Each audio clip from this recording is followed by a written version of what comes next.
Hola gente, ¿qué tal? ¿Cómo están? Bueno, hoy vamos a ver gráficos e imágenes en la computadora.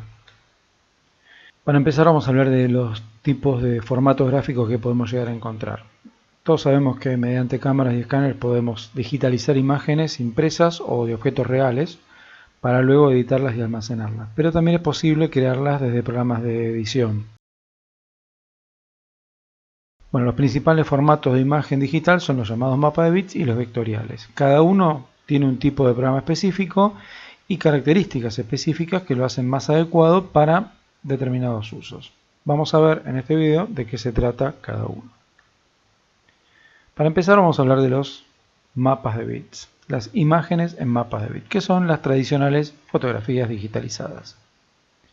Tenemos que saber que las imágenes digitalizadas creadas en mapas de bits se les llama también raster o imágenes de píxeles y se utilizan en fotografía y en video. En video, de hecho, el origen, un poco podríamos decir, que es el video desde los viejos televisores, donde los puntos definidos iban formando una imagen.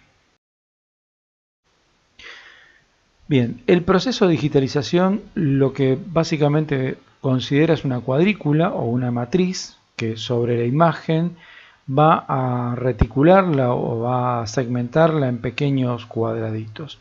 Cada área de estos cuadraditos se le asigna un color que va a representar al color original de la imagen, ¿sí? No siempre es el color adecuado, obviamente, sino que es una aproximación al color que podríamos decir tiene mayoritariamente ese cuadradito y que lo podría representar. Cada una de estas áreas es una unidad de imagen y es lo que nosotros llamamos píxeles. Bien, la calidad en píxeles. Cuanto mayor sea la cantidad de píxeles que tiene una imagen, mejor será su calidad. Esto es algo que sabemos bastante bien de la práctica. Si dividimos la imagen en pocos píxeles, seguramente vamos a perder muchos detalles visibles en la imagen original. Si en cambio dividimos en muchos píxeles, los píxeles van a ser tan pequeños que no van a ser distinguibles entre sí y la visión de la imagen digitalizada va a ser mucho más detallada y por supuesto mucho mejor. Bien, ¿a qué se llama resolución de una imagen? Muchas veces escuchamos hablar de la resolución de una cámara como el tamaño en megapíxeles de las fotografías que puede sacar. Bueno, en realidad la resolución técnicamente es otra cosa y está dada por una relación. Básicamente es la relación entre la cantidad de píxeles que tiene con sus dimensiones de longitud. Se expresa en dpi, que eso quiere decir dot per inch, o ppp, en su manera de decirlo en español, que sería puntos por pulgada. Cuanto mayor sea esta resolución, mejor será la definición de cada punto de la imagen, pero también hay que tener en cuenta que el archivo final va a ocupar más espacio en la memoria. Al digitalizar una imagen, se la divide en una cuadrícula. Acá vamos a ver el proceso de la digitalización, ¿sí? Asumamos que esta imagen, bastante conocida por todos, tiene de ancho en la base 1 pulgada. En este caso depende con qué dispositivo lo estarán viendo, obviamente esto va a tener una dimensión u otra, pero vamos a asumir como que esa es la dimensión que tiene.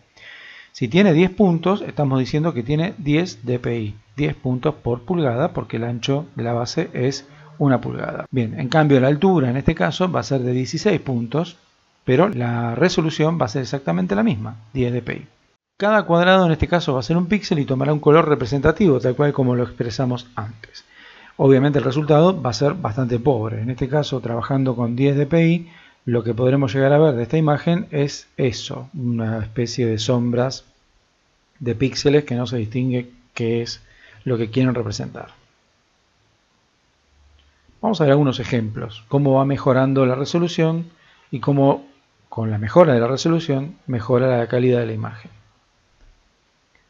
Este es el que vimos antes, el de 10 dpi, o sea 160 píxeles en total, 10 por 16 tenía la imagen y se ve bastante mal.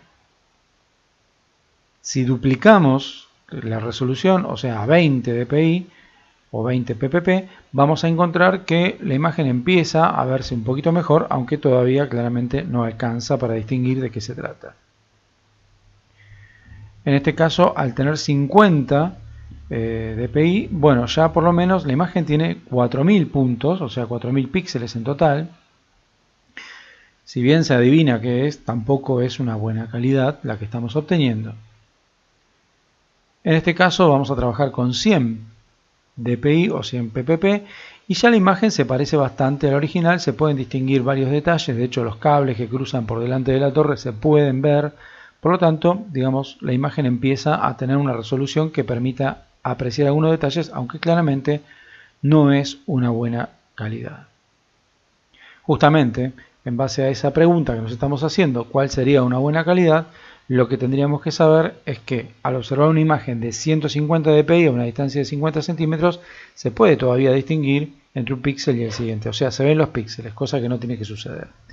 Si aumentamos la resolución o reducimos el tamaño de la impresión, piensen que estamos hablando de una resolución relativa al tamaño de la imagen, los píxeles van a ser más pequeños.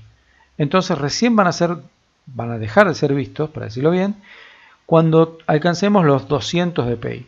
Pensemos que esto puede ser porque hay más píxeles o porque achicamos el tamaño o las dimensiones de la imagen en unidad de longitud.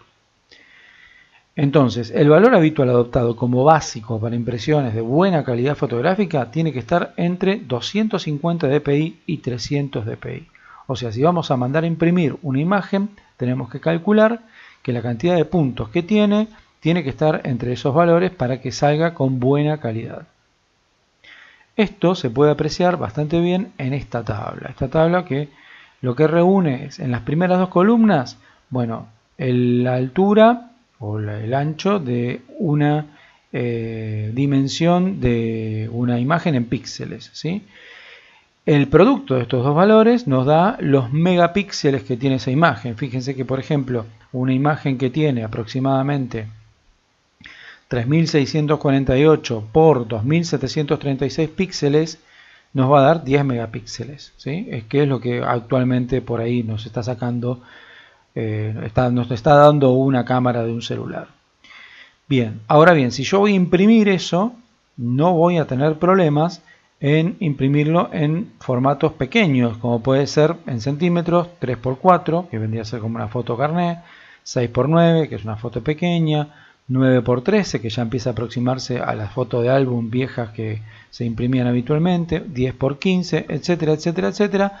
Todas esas van a tener buena calidad hasta que llegamos al 20×30. 20×30, aproximadamente una hoja 4, hasta ahí se puede imprimir bien, pero si pretendemos imprimir en un tamaño un poquito mayor, como podría ser 30×45, ahí podríamos llegar a empezar a tener problemas, ¿sí? Esto hay que tenerlo en cuenta a la hora de mandar a imprimir o a la hora de diseñar o exportar una imagen con algún programa de diseño y pretender luego imprimirlo en algún tipo de soporte, papel o lo que sea. Hoy en día, por ejemplo, para hacer un ploteado hay que tenerlo en cuenta. Bien, otro aspecto importante de las imágenes digitalizadas es la profundidad de color, que no tiene relación con la cantidad de píxeles, sino que habla de otro aspecto de la digitalización. El tema es así: cada píxel toma un solo color, esto ya lo vimos, o sea, representa un color de la imagen. Pero, ¿qué pasa? Al digitalizar la imagen se almacena cada uno de estos píxeles, se va a codificar su color en forma binaria, ¿sí? En esta codificación binaria, cuantos más bits se utilicen, mayor va a ser la variedad de colores posibles que se puedan mostrar en la imagen. Pero claro, también va a ser más grande el archivo. Y acá vamos a ver ejemplos de profundidad de color. Este es el ejemplo más básico, ¿sí? Supongamos que por cada píxel que yo tengo en una imagen, lo guardo en un bit. Y ese bit puede tener dos alternativas. En este caso, un color blanco o un color negro. O sea, ¿cuántos colores puedo guardar con un solo bit por píxel? Dos colores. En este caso, blanco o negro. Aquí le agregamos 2 bits para cada píxel. Al utilizar 2 bits para cada píxel, la combinatoria me permite a mí obtener 4 colores. ¿Por qué? Porque son 2 estados posibles elevado a la 2, porque son 2 bits. Por lo tanto, tengo 4. 2 al cuadrado son 4.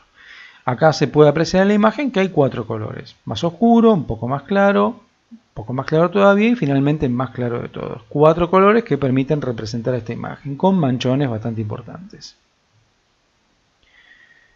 Aquí elevamos o duplicamos la cantidad de bits por cada píxel, o sea, cada punto de la imagen necesita 4 bits para guardarse en el archivo. Eso implica que tenemos 16 colores posibles. ¿Por qué? Porque es 2 a la cuarta, entonces nos da 16. Vemos que la imagen mejoró bastante, pero sin embargo todavía hay muchos manchones que representan zonas de color. Esta imagen no está bien, no presenta gradualidad en el color de una manera prolija y natural, sino que hace como manchas, sectores, donde el color se mantiene uniforme. Vamos a aumentar un poquito más, entonces, la cantidad de bits. En este caso vamos a poner 8 bits por cada píxel, con lo cual nos da 256 colores posibles por cada píxel, y este es el resultado de hacerlo de esa manera. Vemos que en este caso el color está mucho más natural, por así decirlo, aunque la imagen no está perfecta, pero se ve bastante más natural que las anteriores. Obviamente, si seguimos aumentando la cantidad de bits, vamos a tener mejor calidad de color, pero también vamos a tener archivos de imagen mucho más grandes. Bien, finalmente vamos a ver lo que son los gráficos vectoriales, ¿sí? No son los mapas de bits, son otro tipo de archivos, guardan la información gráfica de otra manera muy distinta. ¿Cómo lo hacen? Bueno, una imagen vectorial es una imagen digital, pero está formada por objetos geométricos dependientes. Son segmentos, polígonos, arcos, o sea, figuras geométricas. Cada uno de ellos está definido por atributos matemáticos de forma, posición, etc. En definitiva, lo que está haciendo la computadora con este tipo de archivos es guardar una ecuación matemática que representa la imagen que nosotros estamos viendo. Nosotros no vamos a trabajar con la ecuación matemática porque lo hacemos a través de distintos programas que se encargan de hacer eso. Pero internamente la computadora está haciendo eso.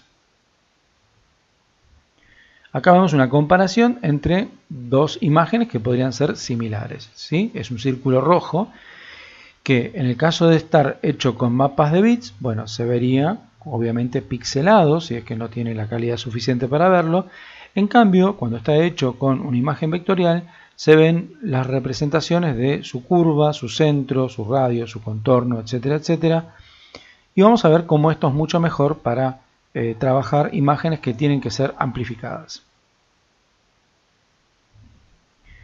En este caso, el uso de los gráficos vectoriales está ampliamente difundido en la generación de imágenes en 3D, o sea, de 3 dimensiones, en las estáticas, o sea, las que se usan en el diseño gráfico industrial, pero también en las dinámicas, como son los típicos gráficos que vemos en un juego. Eso está hecho todo con una creación de imágenes vectoriales en base a ecuaciones matemáticas. Bien, acá vamos a ver una comparativa de lo que hablábamos antes en relación a la ampliación y cómo se comporta de distinta manera lo que es una imagen vectorizada o una imagen hecha con mapa de bits. Al ampliar un gráfico vectorizado no se van a observar distorsiones o escalonados como sí sucede con uno del tipo de matriz de puntos, para decirlo bien, mapa de bits. Fíjense la diferencia. Acá vemos una ampliación en la imagen que tenemos a la derecha, que se ve primero la imagen vectorizada y después la imagen de mapas de bits. Bueno, la imagen vectorizada, aunque la hayamos amplificado al 300%, sigue viéndose la curva de una manera muy bien definida. En cambio, el mapa de bits ya empieza a poner en evidencia el escalonado de los bits o el pixelado. Y acá seguimos ampliando y se ve cómo la curva en este caso del vectorizado, sigue sosteniéndose sin ningún tipo de distorsión, tanto sea en el 600% de amplificación como en el 900%. En cambio, el pixelado ya casi es un desastre porque se empiezan a notar hasta el suavizado que tiene a veces cambiando los colores para los pequeños bordes que no podemos distinguir. Bien, y esto fue todo por hoy. Espero que hayan comprendido el tema. Nos vemos en la clase que viene, donde seguiremos trabajando con imágenes digitalizadas en la computadora.